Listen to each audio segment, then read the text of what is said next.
We're talking winners and losers from week 11 of the NFL season next on Fantasy Football Today in 5. Welcome to FFT in 5. I'm Chris Towers here with Adam Azer to recap what you need to know from Sunday's games. And we'll start with some injuries. And I think we'll start, I guess, with the game that's currently happening while Adam and I are recording this, which is the Sunday Night Football game between the Chiefs and Chargers, where Clyde Edwards-Helaire left early with an injury. Kadarius Toney left with a hamstring injury. Mike Williams had an aggravation of that high ankle sprain on a really nice diving catch, and he's been ruled out for the game. A lot of injuries in that one. That's going to be something to keep an eye on moving forward. We also had Justin Fields leave with he finished the game, but he had a non-throwing shoulder injury. Also was limited in the second half of that game with a hamstring injury. I think he only had 12 rushing yards in the second half. Joe Mixon left with a concussion. Samaje Perine went nuts, had 3 receiving touchdowns in this game. He'll be one of the top priorities on waivers if it looks like Joe Mixon's going to miss some time. Worth noting, in 2017, he missed 2 games with a concussion. That was the last time he had a concussion in the NFL. Kyle Pitts left with a knee injury. Early indications are that it's not super serious. Unfortunately, we cannot say the same thing for Wan'Dale Robinson, who potentially suffered a serious knee injury in this one. He was having a breakout game. I think his first 100-yard game as an NFL player. So that was frustrating. The Giants very shorthanded at the wide receiver position heading into the short week. Adam, let's move on to some winners and losers. And why don't you hit us up with a winner from week 11? Well, it is related, actually. It's Darius Slayton. I don't know if I love him this week against the Cowboys because as long as Micah Parsons is playing and he also got hurt, the pass rush should be right in the face of Daniel Jones. As we can all remember that Monday night game in week 3. But I think going forward, I expressed some skepticism with Darius Slayton, but he's the guy. He is the man for the Giants. And I think what you're going to see is a lot of losses for the Giants. At the very least, a lot of points allowed. Their defense is completely battered. They had a ton of injuries today. They came into the game beat up. So you're going to see a lot more pass attempts from Daniel Jones. And I got to tell you, he's actually not playing. He's playing pretty well this year. So he threw for well over 300 yards against the Lions. I'm not saying that's going to happen, but Darius Slayton is a guy that is a number 3 wide receiver going forward, has a boom potential most weeks, I'd say.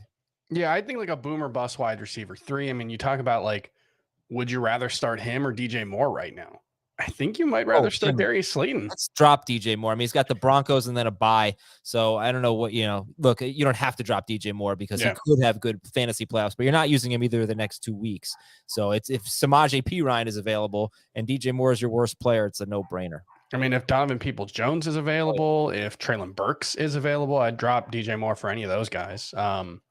I'll throw out David Montgomery as a winner for this one. Obviously, losing Justin Fields, that, throws the Bears offense into question somewhat, although I don't necessarily know if that would be terrible for David Montgomery's value, just because the offense would be worse with Trevor Siemian, but I would imagine he's going to get more targets if Trevor Siemian's the starting quarterback. David Montgomery played 79% of the snaps today. That was what I expected with Khalil Herbert out. That was mostly what we saw early in this season, late in last season. So I think as long as Khalil Herbert's out, David Montgomery is going to be probably a top 15 running back just based on volume alone. You'd rather have Justin Fields as the quarterback. It's going to lead to more scoring opportunities. But I think even if Trevor Siemian has to start for a game or two, I'm not all that worried about what it means for David Montgomery. How about a loser from you, Adam? Lamar Jackson. It's hard to get away from him because you're not going to start a guy like Marcus Mariota over Lamar Jackson. And if you drafted Lamar Jackson, you may not even have a second quarterback. But I think it's really worth noting it's 6 of his last 7 games with fewer than 20 fantasy points. He has terrible weapons outside of Mark Andrews. I think that if they get their running game going, it would be good for him. I just think it would be good overall for the offense, even if he's not throwing as many passes. But right now, I cannot sit here and say that he is a must-start quarterback. You'd obviously have to have a very good option behind him, but I am losing a little bit of faith in Lamar Jackson, while at the same time recognizing that he has 40-point upside because he is Lamar Jackson, but he's got more downside than ever before. Yeah, I think that's fair. I'm also throw out from that game, Deontay Foreman, even in a game where the Panthers weren't really trailing by much, he just didn't do very much. And that's my concern is that, unless he's getting a really high volume of carries, he's not really going to do much for you. He's going to be a touchdown dependent RB3. Kenyon Drake, kind of the same thing.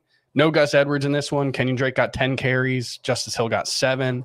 And obviously we mentioned DJ Moore had another bad game with Baker Mayfield at QB.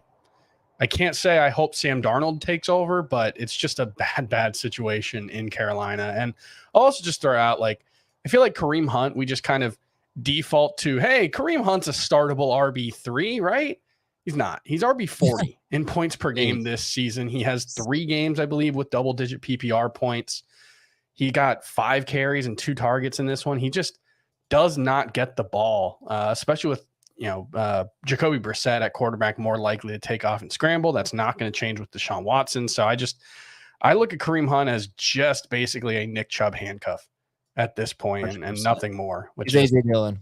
Yeah, it's disappointing, but that's where we are at this point. So that's going to do it for FFT in 5. We'll be back tomorrow to take an early look at the Week 12 waiver wire, and we'll see you then.